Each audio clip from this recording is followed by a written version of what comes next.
Welcome. I'm Kevin Miller. This is a podcast for your personal evolution. In this episode, 8 steps to connect and create chemistry or not with deep listening. I find there are few things as intoxicating as someone who's really interested in you. You feel they care about you and they value you and they're curious to hear about you. Well, this is something you can define and learn how to do if you understand the key components. So I have an expert on listening, deep listening with us. But before I introduce them, one issue that stuck out to me was the idea of becoming and being an expert listener. Well, it is to connect, to truly connect, but I don't want to connect with everyone. So I came away realizing, my goal is not to have everyone think I'm a great listener. I don't want everyone to think I'm a great cook because I'm not cooking for everyone. I don't want to connect necessarily with everyone. And I don't think anyone does. There's not enough time. And I realize when I'm trying to listen to someone and I'm just enduring it, I'm just tolerating it, I don't really care, I'm actually hurting the relationship. Well, you can hear more on this concept that I brought up in just a moment. My expert guest is Emily Kasriel. Emily is an award-winning journalist, editor, and media executive. She worked for 20 years with the BBC. She developed the deep listening approach during her time as senior visiting research fellow at King's College, London's Policy Institute, building on her expertise as an accredited executive coach and workplace mediator. Well, Emily connected with me from her home in London. I feel like we had a very real and sober discussion, not only about how to be an expert listener, deep listener, but to also be authentic about when we want to listen or not. This is about being authentic. So the 8 steps that you'll hear us walk through as we discuss this come from her new book. It's called Deep Listening: Transform Your Relationships with Family, Friends, and Foes. Well, friends, you're about to receive incredible information that could evolve your life. But evolution, change, and transformation doesn't happen from just hearing knowledge. It happens from engaging personally with it, getting personal guidance. I'd be honored to talk with you about finding a guide for you. You can email me at kmiller@kevinmiller.co. All right, coming up next, this is Emily Kasriel, and we're talking about deep listening. Let's evolve ourselves today. Emily, when I first saw the focus of your book, it was a no-brainer to have a discussion on listening. I feel like we're a culture that has become tellers. We tell and we say and we don't listen like a lost art, but it feels even more like a less caring in essence. And as I read your book and studied it, I felt like at the core of it, it's calling into question, do we care, one, about the other person, and do we care to actually connect or not? And it kind of maybe felt like an audit, like let's get honest with ourselves. And so thank you for doing this. I'm excited to talk more and learn more. Yeah, thank you so much. And it's a very perceptive reading of the book. So thank you for that, Kevin. Honestly, in looking at it, as much as, I know your focus is listening, I found myself thinking a lot about my responsibility, though, as the talker. So if I am your friend, your spouse, your kid, your colleague, whatever, and I'm engaging in talk, how cognizant, how aware am I of you and our relationship and what I'm about to say, and wondering, why am I talking? Why am I sharing this? What is my point? What is my need? And well, again, is that not much the point? Is what's the responsibility on both sides? Fair? That is fair, and that's a very interesting question. But for me, when I was writing this book, because as you rightly say, in society, there's so much prevalence on talking, on speaking, I decided to shine my spotlight on listening, because I feel that role has been seen to be just very passive, as if when we're listening, we're reading a book that's already been written. And in fact, the research that came out in 2000 with a Canadian psychologist called Janet Baveless demonstrated that actually the listener is co-creating the narrative. So what you as a speaker will say will completely change in the light of how I listen, how attentive I am, how focused I am, how open I am. And it felt really timely and exciting to be changing the way that people think about something, which for so many people, either they think they're great at it or it feels not important. Interesting. So I had a stark example of the lack of listening. I was at an airport recently. There was a long delay. I wanted to get something to eat. The only place to sit was at a bar, which I don't normally go sit at a bar. And two guys are next to me. Spent about 30 minutes with one guy talking to a stranger, just telling. And I thought, he's going to walk away not knowing anything about the guy, not learning anything, not hearing anything. All he did was talk about himself. And so again, reading your book, I'm thinking about, why do we seem to, as you talk about the stats that are worse these days on listening, why is it? My question is, if it speaks to a cultural growing insecurity and need that we're not able to listen because we're so hungry to talk and to talk about ourselves and share. Why is that fair? Do you feel like it's from an insecurity, and why do you think it's increasing? And does that lend to why we want to tell and tell and tell and talk and talk and talk and not listen? I think there's a lot of different things going on. I do think there's an element of insecurity because when we talk, we're in control. We determine where the storyline goes, so it feels safer.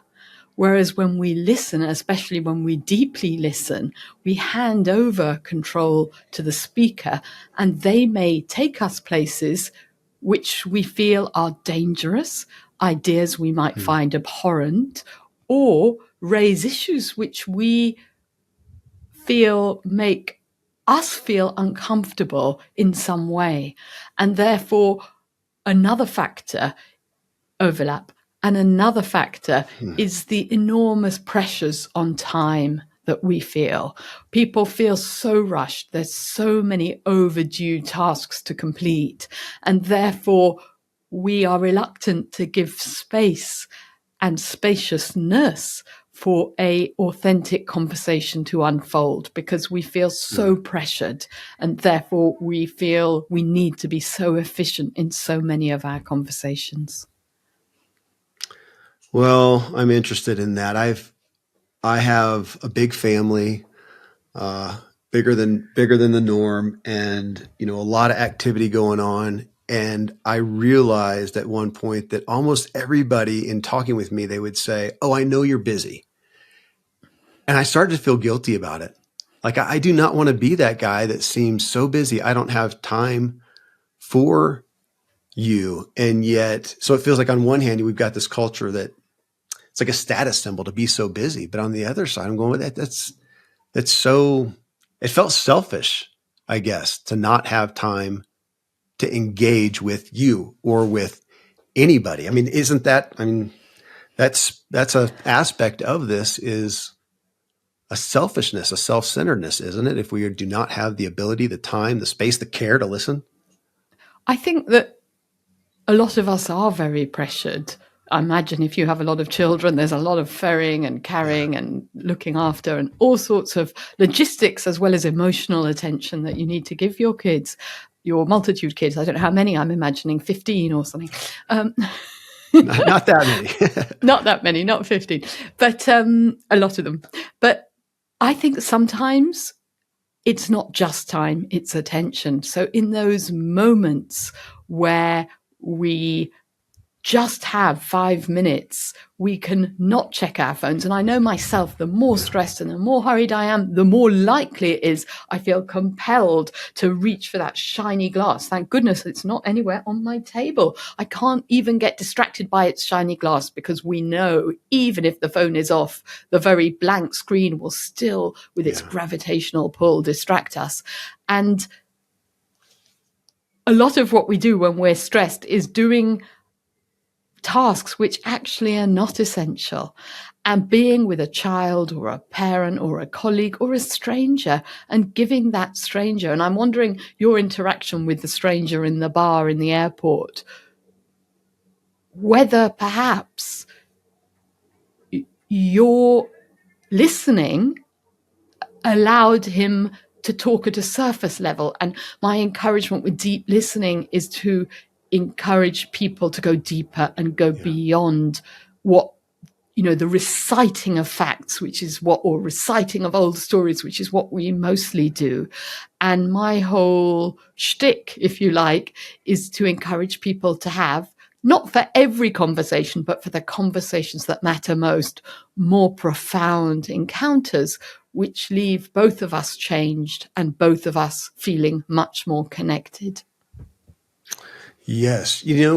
Reading your research here on this, I was reminded. So I sit here in this seat a lot, and I'm here to listen. I'm here to ask you questions, to inquire, to go deeper. I mean, that's the point of the show. And I did, of course, my own book tour and found myself in the other seat. And I was very curious about that, and realizing that as I am the focus and I'm getting the questions, the dopamine hit, that I get there. Even here in these shows, a lot of times my guests will ask me a question, and I realize, it's a little dopamine hit, but it made me a lot more aware of that, about my propensity to want to talk, to want to share, to want to be asked, because it is that. I've helped myself, though, by being more aware. If I am here and I really care, just like we talked about, I get to have guests on that I'm interested in, and paying attention to, it's a dopamine hit for me if I'm learning, if I really care about deep listening, and I'm here to learn and to get insight that I can use, that's a dopamine hit. We're back to awareness, which I know is one of your key points, to be a good listener. Well, or a good talker, either way, if we are aware. It felt like in a lot of ways, I don't know, is there any more paramount purpose that you have with the book than to get us to just be aware of both sides? I would say that awareness is a fundamental part of deep listening, and which is why step 3 is awareness. It's presence. Yeah. It's the way that you show up and the way that you manage internal distractions as well as the external distractions like your phone. But I wouldn't say the purpose of my book is to create awareness. I think awareness is a tool, a part of a way of being which allows us to deeply listen. And my purpose of doing the book is really twofold. It's first of all to do something to encourage people to talk to those who think differently in order to make a dent in the crisis of polarization, and to encourage us to have more profound encounters with strangers, in order, and indeed with our own family and friends and colleagues, because of the other enormous crisis of loneliness. So, for example, let me tell you a little story. Just a little while ago, I went to the pharmacy to pick up some drugs from the NHS for my daughter. And this lady was sitting on a plastic chair waiting for her drugs. And the pharmacist said to me, "So tell me, when was your daughter born?" So I go, yeah, 3rd of July, 21. And the pharmacist said, "You sure?" And I thought about it for a moment. I said, no, 3rd of July, 2001. She's 23. And I said, "I'm so sorry. That's pretty stupid." And the woman on the chair said, "Yeah, that is pretty way off not to even know how old your daughter is." I said, I couldn't agree more. She wouldn't be happy if I told her. She'd feel that I wasn't caring or focused or any of the above. And then I was talking to the lady in the chair a little bit. And then she said to me, I'm talking about her grandmother who'd reached a big milestone birthday in her 90s. And she said, my grandmother, I'm really proud of her. And I said, I sense that you're proud, but at the same time, there's something else going on about her reaching this milestone. And she responded, "Yeah, I think that I'm going to die before my grandmother." And we continued talking, and she shared with me her condition, and she started crying, and then she apologized for crying, and we finished up, And I went home with my drugs, and she presumably got her drugs and went home, and I don't know her name. And I just had the sense that she needed to talk and she needed to share. And no one had that, she hadn't had that opportunity. And by just being present momentarily and being a bit vulnerable, being able to laugh at getting my daughter's birth date so wrong, I offered and gave her the feeling of safety and picking up on that single word to be able to open up and share.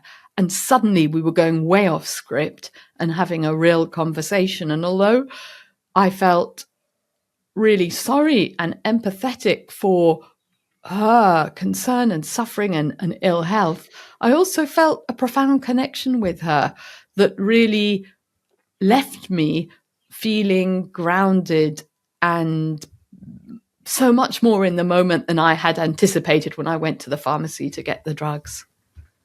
And I want people to have those type of conversations. That's why in my 8 steps, first of all, I make the case about why we should be doing these conversations or why we might choose to do them. As coaches, we never use the word should, not so good, because we never like to do things we should do, like avoid chocolate, but rather we can choose to do them. It feels more empowering. I was just correcting myself there. But so I make the case of why we might choose to listen more deeply, and then really in very explicit steps, but also hopefully with a lot of inspiration and stories, show people how they might be able to do this and learn to pick up on what's unsaid and what the notes are between the words. I have a deep belief that everyone should enjoy chocolate as much as possible. Your story there, Emily, of the lady. So I'm going to cite you as an expert in listening. That's obviously your focal point or a focal point of you. And in that, if we look at the brain as a muscle, which it is, that you have strengthened and grown your muscle of listening, which then gives you an increased ability of, I want to say, insight, that you, in listening to this stranger, you were able to hear her talking about her grandmother and pick up on something deeper that would normally not have been picked up on if you did not have that strength of listening. Yes? I wouldn't quite say it like that, because I haven't naturally been a brilliant listener. Like, ask my family. I was traditionally somebody who loved talking, who felt I needed to make important points all the time, always prove I'm right. I've been a journalist at the BBC for many, many years. And it wasn't until I got coached and saw the transformational impact of being listened to on me, and then became an executive coach way over a decade ago, that I started to develop and saw the enormous change in myself. And I've indeed seen the enormous change in my coaching clients in a whole load of other arenas. And so I believe that we can all get better at listening. It's not as if I've got some special magic skill, and isn't that fantastic? My hope in writing the book is to encourage more people to listen to those around me rather than hire me as some kind of expert listener. That's what I'm trying to do. I'm democratizing listening. Having said that, if people have undergone significant trauma, they should definitely seek the help of a professional, not just an ordinary listener. This type of listening is not for every occasion. Like if you were to ask me a cup of tea and I'm like, tea, let me read into the word, you'd probably throw it back in my face. Right. And it's not for, it is, I have a whole 2 chapters in the book on ethics, on the obligations on yourself as a listener, if you're listening too much, where there's too much to bear, and also on your obligations to the speaker, because when you listen in this way, as in that example with the lady in the drugstore, in the pharmacy, people perhaps share more than they intended to. And if you're in a professional context or in a work context, you need to treat that information with confidentiality. There is an onus on you to respect the confidentiality of what the person shared, or even to say to them, whoa, you've gone quite far. Are you sure you want to continue? And give them the opportunity to halt the conversation. You mentioned a second ago, and you, of course, write about it in the book, giving people, kind of promoting that we talk to people, even when we know we may have big differences. It may be, I'll call it volatile. But my question on that, again, kind of back to personal security, is if I really struggle to talk with somebody with a differing opinion, why? What is the threat? Why are we so threatened to talk about? Because if you want to disagree with me, I mean, in all truth, Emily, if you had done, you knew X, Y, and Z about me and came and said, I disagree with whatever. You shouldn't have so many kids. You're overpopulating the earth. What?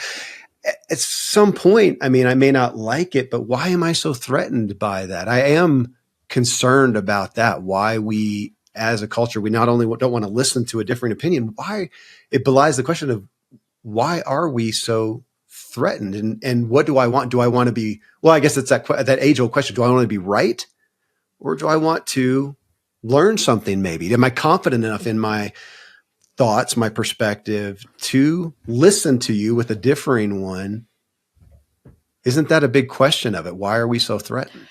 Yeah, it is a big question. And I have in step 2 about listening to yourself first. And I painted a picture because it's quite fun when you write your own book. You can paint your own pictures if you want. So I've painted this picture here for those people who are seeing on video.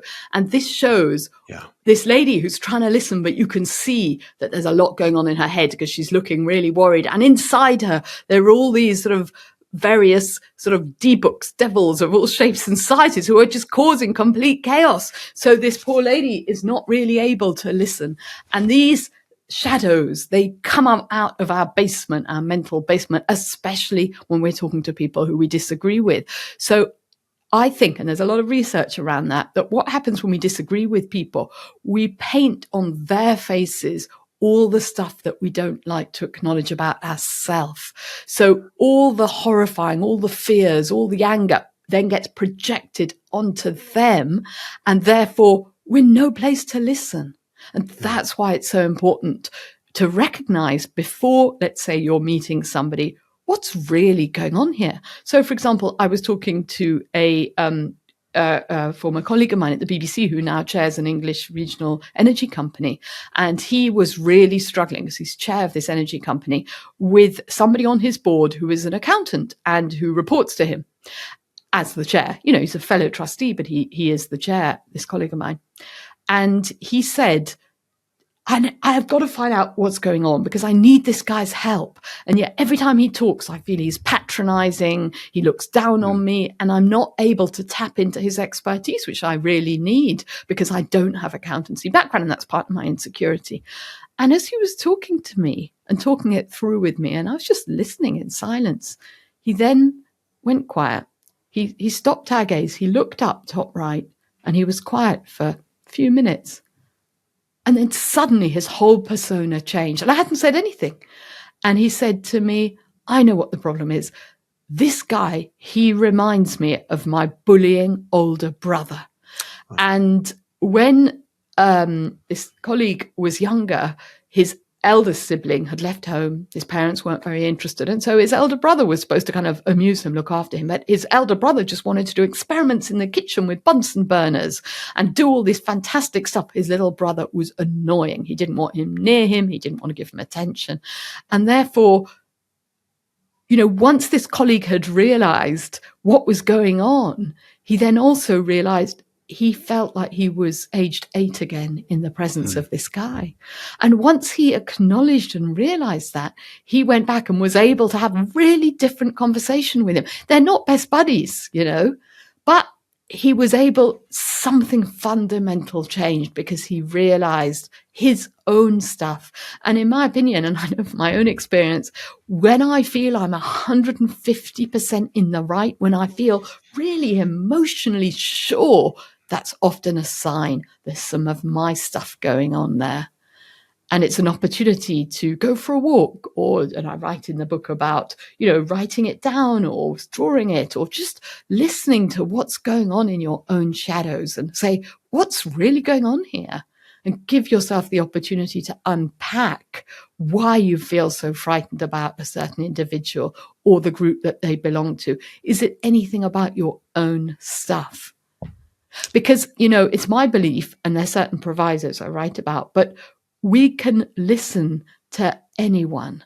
It does not contaminate us to listen to people whose views we find wholly objectionable, as long as there's a whole, list of provisos. They're not, there to manipulate us. They're not going to put it on social media. They're not using it to have a platform. If it's a one-to-one private conversation, it's my belief that we can listen to anyone, because ultimately we're all human. And if we can ask them a question like, what in your life experience has led you to believe what you do, we give them an opportunity to talk about stuff which we can connect to human, and they therefore stop becoming an ideology or a label or a horrific, label, but instead regain their humanity in our eyes, and we are then able, to a far greater extent, to connect with them and them to us. There's where I wanted to go. Right there is connect. I mean, the tagline of your book, transform your relationships with family, friends, and foes. And so in my paraphrasing, I'm thinking by connecting. However, and you talk about boundaries in the book, you literally hit that. I did have also, so I talked about this with my friend this morning. We met for coffee and I said, hey, I'm doing the show. And we talked about listening, and I realized, well, let me start here. We can listen to anyone. You just said that. We can listen to anyone in essence, but should we? Is there a place then to question, do we want to connect with this person?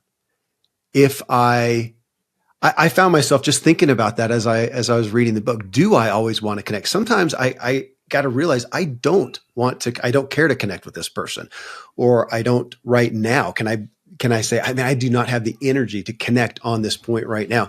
And to do that, as opposed to, because I think in the past I've kind of fallen on, I'm going to, listen to everyone. And I'm sitting there and I am not tuned in. I do not care right now. I'm actually getting bitter and probably hurting the relationship. I probably do better go, Emily, you know what, man, I care about you, but I do not feel the bandwidth or the desire to connect right now, and kind of being honest. Fair? Yeah. I mean, I think authenticity is at the heart of deep listening. And you, let's say in the airport conversation where the guy was just talking to you at the bar for 30 minutes, you weren't tuned in. He was talking to you unconsciously. He probably left the conversation not feeling great because he was aware of your withdrawing, I'm sure. And therefore, it doesn't serve anybody. We certainly don't have to listen to everybody, and certainly not on all the time. We need our privacy. We need our space. We need to respect and figure out, have I got enough energy for this right now? Or do I need some support? Or do I feel safe? Really importantly. So absolutely, we don't have to. But what is really exciting actually about listening to people we disagree with is that I did a very big project in 2022 where we recruited 1,000 people in 100 countries. And this was a really diverse bunch of people because the biggest countries represented were Malaysia, UK, New Zealand, and Iran. A mate of mine runs the BBC Persian service, so she was able to recruit a lot of people via Telegram. These were all people who spoke English, so they weren't wholly representative, but they were people who'd never traveled, many of them, and who were representative in that they were, English-speaking people from these different countries, and there were 100 countries. It's just to give you a flavor of how diverse it was. And I thought, I'm not doing a project at this scale of deep listening without actually looking for evidence. So I reached out to academics, and we set up a control group and compared the experience of the control group having a conversation with somebody from a different culture about a subject they disagreed with vehemently, like should there be reparations for the descendants of enslaved people, or is social media a force for good or bad for humanity? So subjects that people feel really passionately about, or we should all be vegetarian.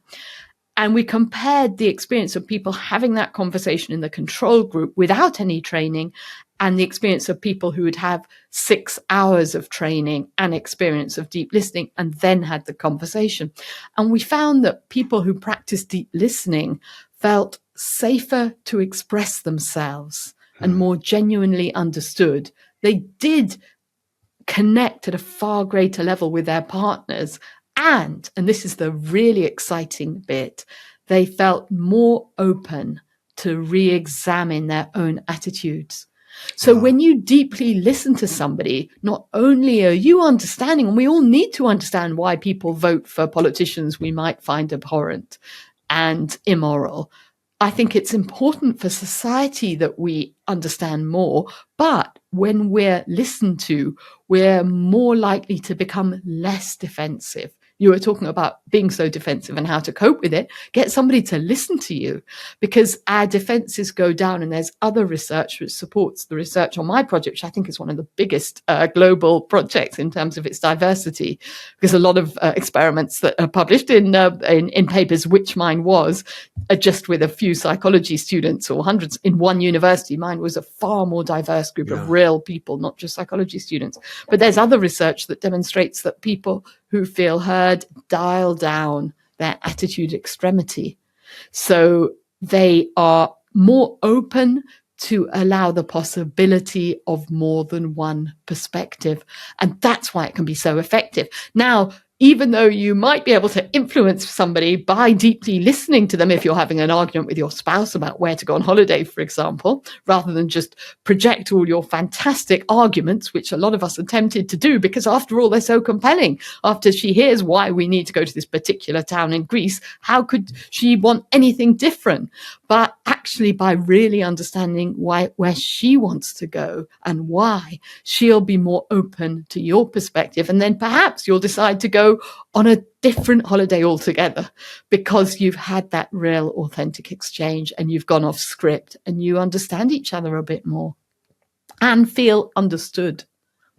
I like your line. You actually had the line in the book: listening is an opportunity, not an obligation. And yeah, coming back to that aspect of being authentic. And I really appreciate you pulling out, you called it distorted active listening, because I think a lot of people probably experienced somebody who heard some kind of a message about listening, and they heard the little theory, repeat it back to them, sit there and nod and go, yes.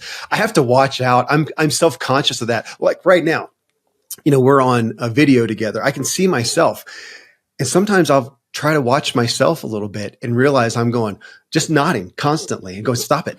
Just sit here and listen and witness is the word that I like. Witness this. And sometimes that, I question, I don't want to come off as inauthentic either as well. And my body language speaks to that, can or cannot. And am I authentically, I'm not here. I have to tell myself, I'm not here to do a good show. I am here to learn. I get to sit with you. My gosh. I mean, I would pay to come and learn from you about active listening, deep listening. Yeah, thank you. Yeah, the reason that I like to pick up on it is what is really ironic is that the term active listening was co-created by Carl Rogers, who was this amazing psychologist who was born at the turn of the 20th century in the US. And yet it has been so distorted, especially on the, online and in business books and on courses I've done myself, at the BBC, that people treat it in a way that you described as very performative. You nod, you paraphrase, it's sorted, but it's not real. And the person knows you haven't been heard. And therefore, even though it was originally coined with the purest of intentions, it's become very transactional. And the kind of listening that I'm encouraging people to do and hopefully skilling them to do is much more profound and deeper and real. And if it's performative, then it cannot be real.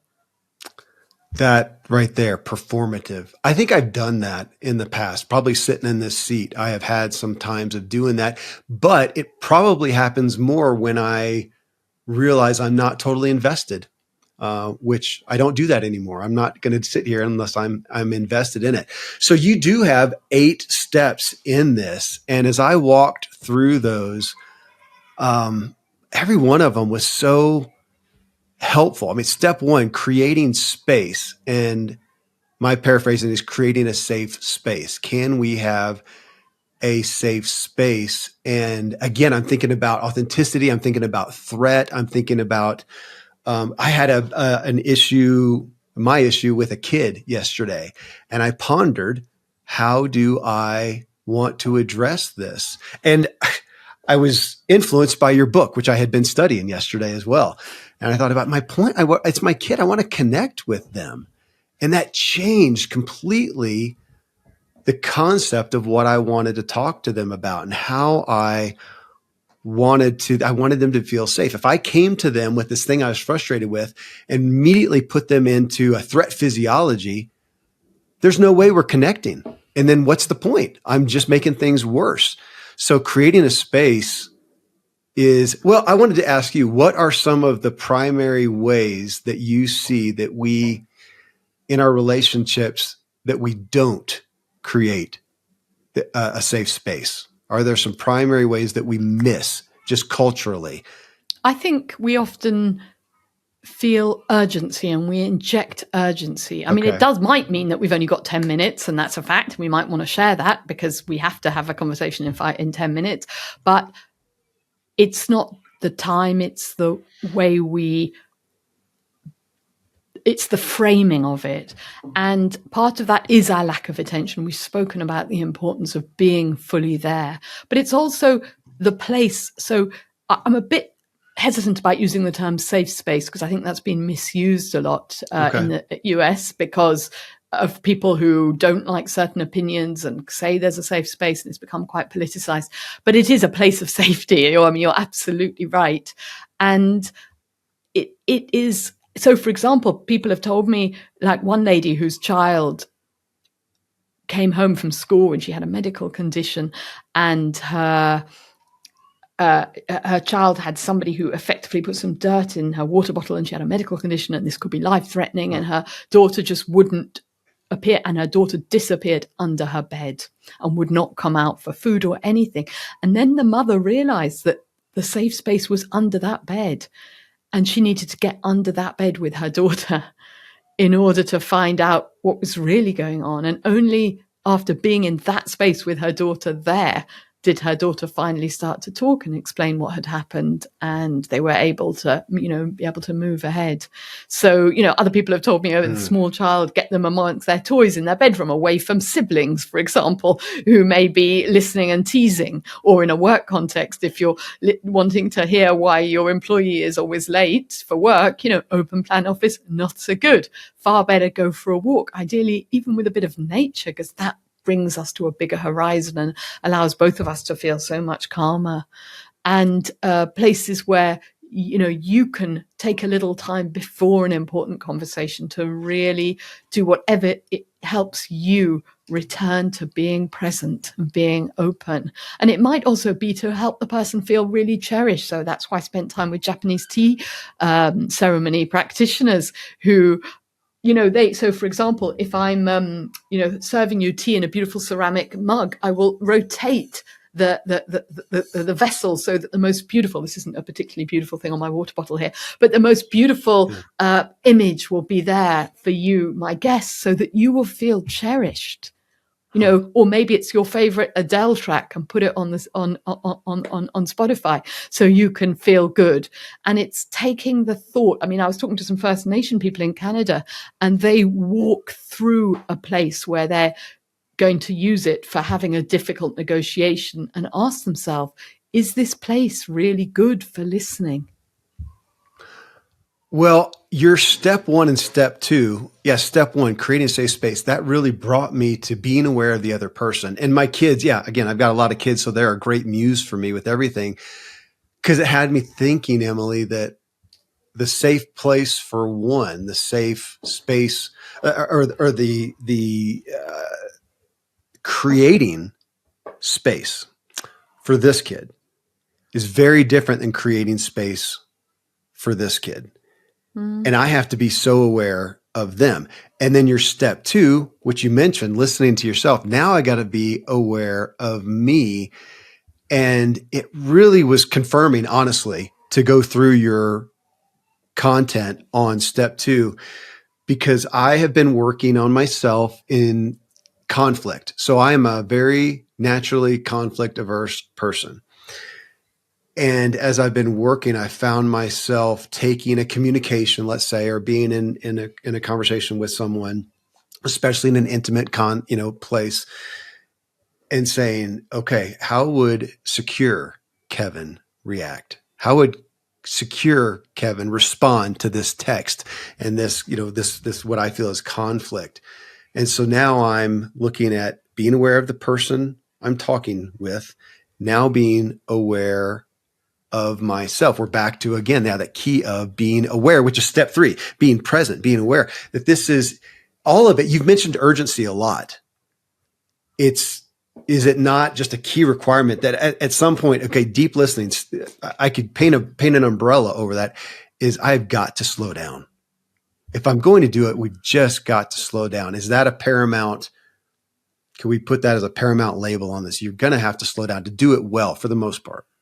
Yeah, but I think that some people, and certainly when I've trained executives, because I've trained people in boardrooms and in conflict zones, and I find that there's a hesitation. I mean, even in the time that I've got with them, I'm aware that they have, if I go and address a board, they have so many things on their agenda that it can, there's a challenge, and that is the context within which I'm operating. So I want them to feel that they can integrate parts of deep listening, even in a rushed environment. I don't want to preclude having meaningful encounters, even if your environment doesn't seem to allow it. Although, as I said, often when we're rushed, it's because we haven't allowed us the time to differentiate between the truly important and the merely urgent.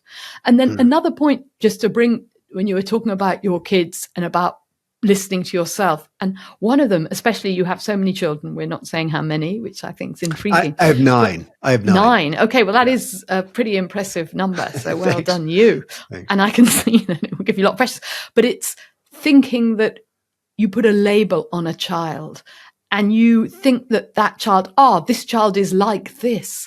But Carl Rogers wrote, and I think it's so beautiful, that we're all in the process of becoming, and none more so than children. And therefore, that child is not the same child as last year, last month, or last night. And can you be open to them as they're unfolding to you now? And that applies to adults as well, because so often when our partner says something, we think, oh yeah, same old conversation, same old, we go down the same old avenues. But can you listen in a way that goes off script and allows that person to be different, and then allows you to respond differently? And how exciting is that? Well, yes, thank you. Because going back to my quandary yesterday, or my questioning myself before I talked with this kid, I was initially coming from a place of irritation. So listening to myself first, I had to put that into check. And what I decided to do was not have the conversation at that point. I was going to sleep on it, honestly. And even again, that listening to yourself first,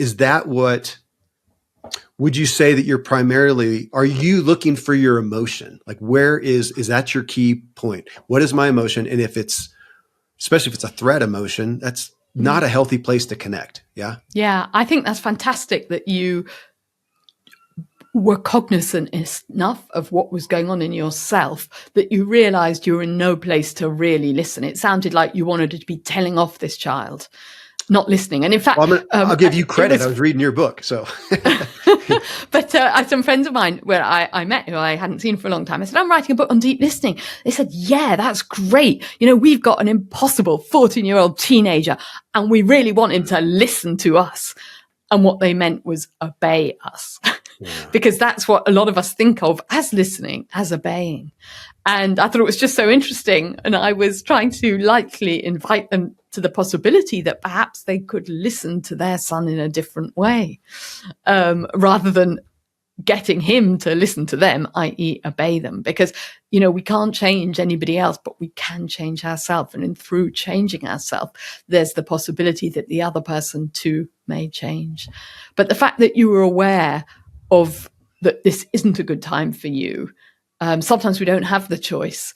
And therefore, your child would be unlikely to actually change. They'd get more steadfast. You tell them off. They say, no, it wasn't my fault. It's not that bad. And then you say, yes, it is. And, what's the good of that? You feel great because you've told them off, but they're not likely to alter their behavior and do better next time. Whereas if and my step 4 is starting with being curious. Like if you instead encountered that child and said, I'm really interested and I want to, you might just have a very open question and just say, what do you, is there anything you want to say? Is there anything, what's important? What's going on right now? And go for a walk or a car drive. Great with teenagers, by the way, because although it's important to recognize the person's body language and to see their eyes face to face can feel very confrontational. 60 degrees is ideal, or better, can be great to go for a walk, especially a car ride with teenagers, because the noise of the car makes it feel less onerous for having silencers,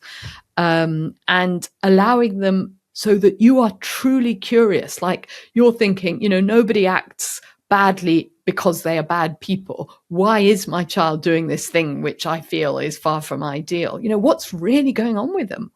And if you can, if you can temporarily believe the good in the child and then really want to understand what's going on, they will sense your curiosity and be more likely to be open up. And then, as I evidence from my research into deep listening, with 1,000 people, they're more likely to be able to re-examine their own attitudes, which is far more powerful than if you had told them what's right and wrong, age dependent. Well, you just mentioned curious a couple of times, just step 4. And I love how for me, it just built, each step built on. So step 2, listen to yourself first. Step 3, be present.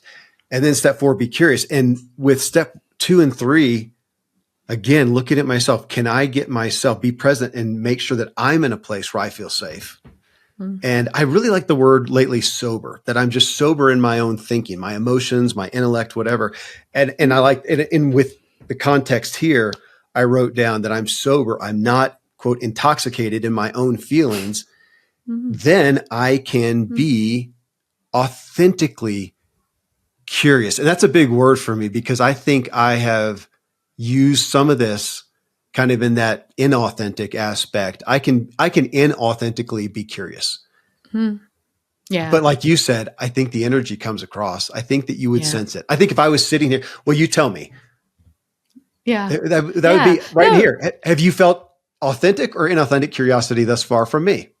Yeah, no, I absolutely agree. And it has felt authentic. And I think journalists, for example, a lot of people said, oh, you must have been interested in deep listening because you're a journalist and journalists are very curious. But actually, the curiosity of a journalist is in order to serve them and their need for knowledge and information and facts. The curiosity of deep listening is more interested in where the speaker wants to overlap, in where the speaker wants to take you, how they want to make sense of something in a way that serves them and serves you because you understand them better. So it's a different type of curiosity. It isn't, I need to know this fact, and I need to stick to that question, which is why, even though I do have a section on good questions to ask, they're really questions to open up inquiry rather than the questions to probe deeper. Because, for example, coaches like to, and when I've trained coaches in deep listening, they are very proud of their fantastic killer questions, which enable a client to really go deep and unwrap. And when I tell them, you don't need to think up great questions. You need just to be with where your speaker wants to go. It feels really liberating because it's actually can be more relaxing. You are open to what will happen and where the conversation needs to unfold. Would you like to do a little demonstration? Because I thought that might be quite fun. What do you think? Yes. Yeah, Yes. you're up for it. So, and I haven't given you a question in advance, listeners. I want you to know. So you're a bit like, oh, what's he going to ask me? What's she going to ask me? So, Kevin, let me ask you, what food reminds you of home? Food that reminds me of ice cream. Ice cream. Yeah. And I noticed the pause. Thank you. Ice cream. Yeah. Which we'll get to on that. It was I think an intimate time. That would be the evening. That meant it was evening time. We'd probably had dinner, whether it was together or not. It often was, but now was time in the living room, which I can picture. and it was sharing a show together or a game or maybe a conversation. But if I was having ice cream, it probably meant I felt safe and comfortable and at ease. Yeah. So ice cream for you isn't just the flavor, but it's more the context. It's you being with your family, doing a joint activity, whether it's playing a game or watching film, and being together and connecting. And it makes you feel safe even thinking about it. It's like an anchor for you of that time when you were able to enjoy that together. Is that right? Yeah. We even had, this was rare even back then, but there was a truck that came around that had, it was the Schwann's ice cream truck is what we called it, at least. I think they did other products too. But even that, I can remember that coming up in the driveway, and even that was a connection to a future good time together. And I say that it wasn't, I lived in a great loving home. It wasn't like we had a lack of that, but it was a special time. And I think I've transported that now to my current life. We usually keep sweets for S days, Saturday and Sunday. We don't have dessert every night. We keep it. So today's Friday, and we will be going to the grocery today, and we will get ice cream today for the weekend. So yeah, it is. It's more of a story and a feeling than just the taste of ice cream. And it's also a sort of reliability of knowing that when you have ice cream, whether it's the Swami, ice cream truck, I can't remember the name, coming down your drive, and even the sort of principle which you've brought into your own life, your own family, that there's a regularity where people know that somehow it's like a break, a Shabbat, a break from the ordinary pressures of everything else, and a time to be together that everybody knows is also a treat. There's an element that you wanted to say, it's not weekday, it's the weekend, it's the S days, which make you feel that you've, brought something that was very precious to you growing up, and then sharing that with your own family and children. Yes. As you're saying that, we've made it, kept it special. It wasn't an all time, anytime thing. So it became, I would call it somewhat of a ritual, but also some of a tradition and a celebration. And I should get an ice cream sponsor for the show if we're talking about this. So yes, and I appreciate your questions. You're helping me discover more than what I would have ever thought about ice cream and about relationship and family.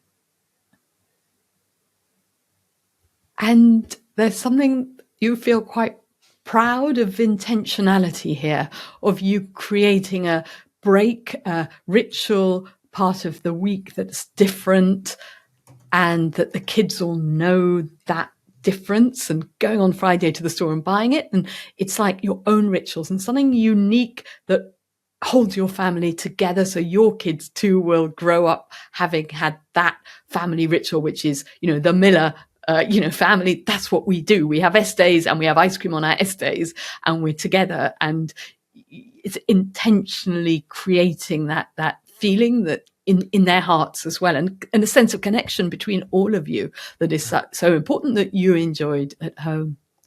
Yes, that what you just said. I am proud of the intentionality.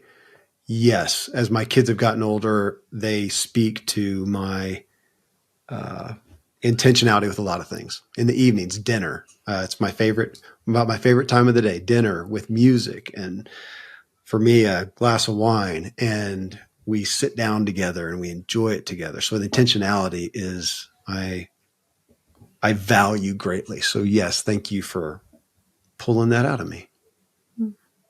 So how did that exchange, probably 4 minutes or so, how did you find it?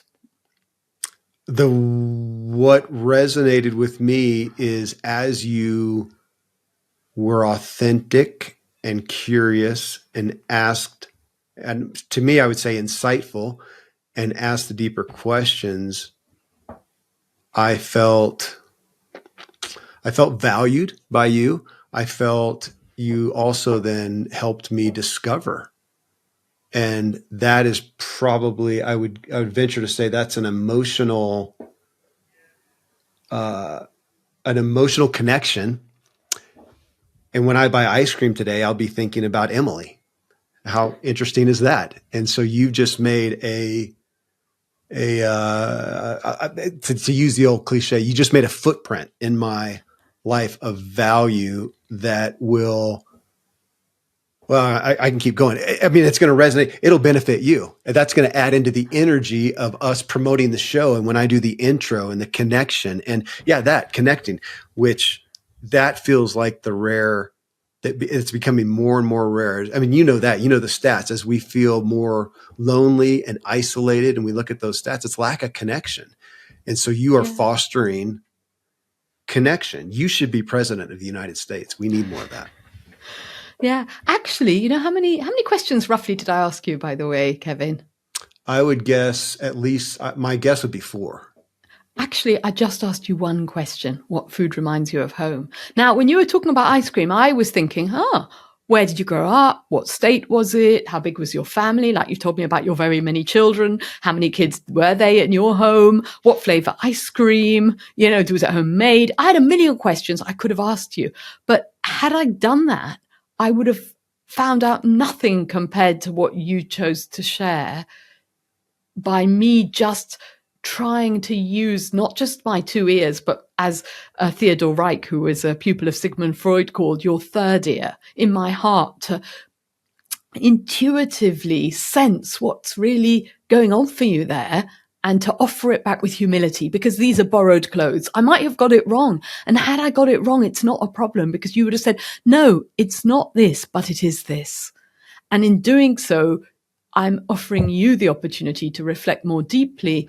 And as you say, feel more connected. And I feel far more connected to you now because I have a sense of your family and what's important to you and how you have got this intentionality to create these rituals and special moments.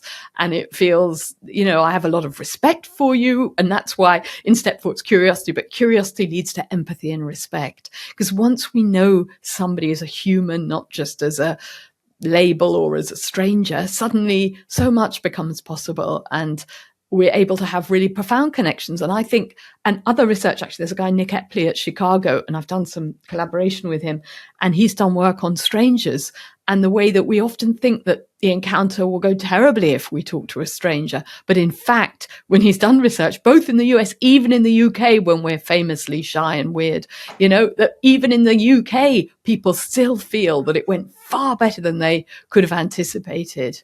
And not in every occasion. We don't need to talk to strangers all the time, but imagine what was possible if we opened our hearts to people, especially people who feel differently, both in terms of tackling polarization and loneliness. And that's what I'm really hoping with the book, that more people will read it and then they'll lend it to a friend or lend it to another friend, and more people will start practicing it around the world. And that's really motivating for me personally in doing podcasts like this, the idea that more people will practice. Well, and okay, so to testify to what you just did there, step 5 is hold the gaze. And you did that.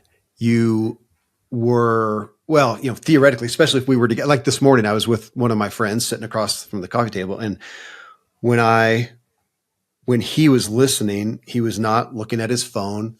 He was not distractedly looking elsewhere. He was actually either listening to me, or in this case, and I know him, he would spend some time just looking at the ground as well. But I know him enough to know that that's how he's concentrating. But that one is important to me as well. I'll say even more so for me, maybe, Emily. I think of myself I experience myself as a very visual person, and wherever my eyes are is generally where my attention is. So if I'm not looking at you, I am not listening. So I have to, if I'm going to listen, my kids know this, and I'm probably even more distracted if I don't have your eyes, because that's how I interpret it. So you did that. And I mean, and I know you speak in that, holding the gaze, not just the eyes, but the body language in general. Yeah. Yeah, no, that's absolutely right. And but having said that, when we're trying to interpret what's going on for our speaker, actually facial expressions are not very reliable, because you might be really pleased, but that's because you're currently drinking the mug of your lovely hot chocolate and it's delicious. Nothing about what I've said, or looking anxious because you're not going to get, in time to pick up the kids or watch the game on the telly. So facial expressions are often misinterpreted, as are gestures, unless you speak a different language or you say the river was that high. But tone of voice is super important in helping us understand what's really going on for the speaker. Interesting. Well, and then the thing that you did that I hadn't thought about, I mean, of course I've been studying the book, but step 6 is hold the silence, and you pause. So you asked me the ice cream and I said, or you asked me what food it was and I said ice cream. And then you just paused. And I have thought more, I mean, I felt the power of the tell me more. Tell me more. You, in essence, did that with a pause, because it was, well, and it wouldn't have been as good if I couldn't see your face, but as I saw your face and saw kind of the look of curiosity, she wants me to go. You just did a tell me more silently. Fair? Yeah, no, absolutely. And I do say that and it doesn't mean that you never ask any questions and things. This is just to use these, the invitation is to use these 8 steps in different ways and sprinkle them. But tell me more is a great question, because it allows the speaker to define what more is. And rather than tell me what else or ask other questions, we're taking the speaker down the avenue we want to go in, or a rather flat avenue. And so with the pause, a lot of people fear pause. They fear silence. And I'm, working with Hollywood execs, they feel all the pressure.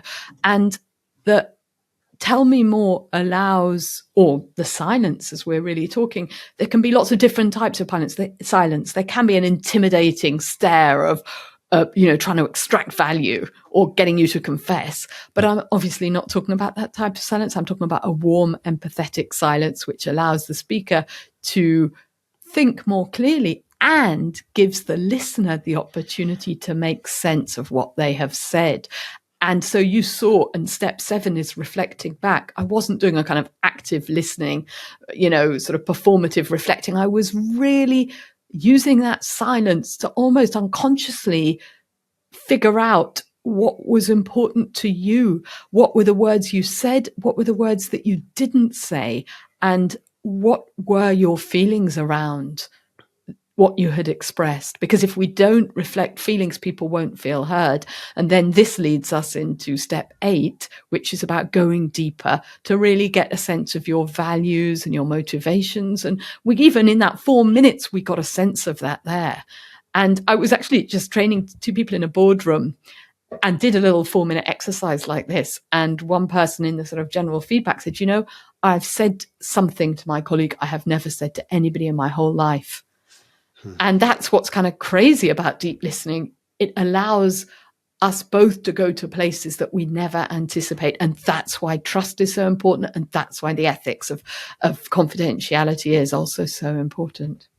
Well, and I appreciate that so much, Emily. Even, step 8, going deeper. And you mentioned the surface story. So the surface answer I gave was ice cream. And then you waited and I gave more context. And then you authentically listening to what I said, you were able to discern another area of interest to ask and go in there. It's almost like a counseling practice, like what you would expect from a counselor. It's like, tell me more and go deeper. Do we want to connect or not? I think that's a paramount one for me that I get from your studies, your research, your book. This is, as you said, it's not an obligation, but it's an opportunity to connect. If I want to, then this is if not the primary way to do it. So it's just, thank you. I'm really excited. I want to have a follow-up and hear what's happened with your relationship with your kids and whether they've noticed and they say, what's going on, Dad? Yeah. Well, again, I love the steps, and you've given me some very actionable, I'll say, ways to think about listening that require me to be aware, which that's probably the greatest desire of my life that I have. Can I be more, be a more aware Kevin? Can I be a more present Kevin? All the things that you went through. And from that, can I truly connect? Thank you. Yeah. Thank you. I appreciate this connection, Emily. No, I certainly do, Kevin. But I would say, just to encourage listeners, that this isn't all or nothing. And it's not like, as I say, ask my family. They will tell you how frequently I don't listen. And it's a journey for all of us. It's a journey of awareness. It's a journey of practice. And when you notice that you might judge yourself for failing to listen, for failing to be aware, notice and let that go and return to being present, because all of us, it's a muscle we need to grow and we need to practice. And, we are all in the journey of becoming. So I want to encourage everybody not to think this is an all or nothing, or not to think that they too can't learn how to listen better to both those who they want to connect with most profoundly, but also, as I say, to people outside their family and their colleagues. Well, thank you for inspiring me. I want to grow that muscle more and more and more. So thank you. Thanks for the time, Emily. Thanks for what you're doing. I am honored to receive this information that I now want to take to learning, to implementing, and I'm eager to share it with everybody I can. I'll start with my kids today. Yeah. And getting kids to listen to each other is also super exciting. So maybe after you've, finished the book, you give it, you've read the book, see what your kids make of it. My kids actually both read it. But actually gave me good feedback on it as well. And also because I mentioned them, I checked with the bits, obviously, with them. And they are adults now, my kids, I should say. But I think it's really, really exciting. And they've given me examples of the way they've used it with their friends. Oh, Mom, I did that deep listening with my boss. It's really exciting. It feels fantastic. So please do lend it to your kids. I will. Thank you. Thank you for being here. Thank you for this. I'll be listening more, listening better, listening deeper. Thanks to you. You're very welcome. Thank you so much. It's been a really wonderful connection and a conversation. And thank you so much for your openness and curiosity. Thank you. Well, thanks for joining us in this discussion. That, again, is Emily Kasriel. Her book that I walked us through there is called Deep Listening: Transform Your Relationships with Family, Friends, and Foes. And again, you just got world-class information. We all did, knowledge. But to actually implement it into our lives, that's a personal journey. And more these days, you'll hear me talking to finding specific guidance, which a lot of us know the value of, or think we do, but you don't know where to turn. I would be happy to talk with you and see how we can get you connected with a possible guide to help you implement these things into your lives. Just email me, kmiller@kevinmiller.co. Well, till next time, here's to the evolving you. Yeah.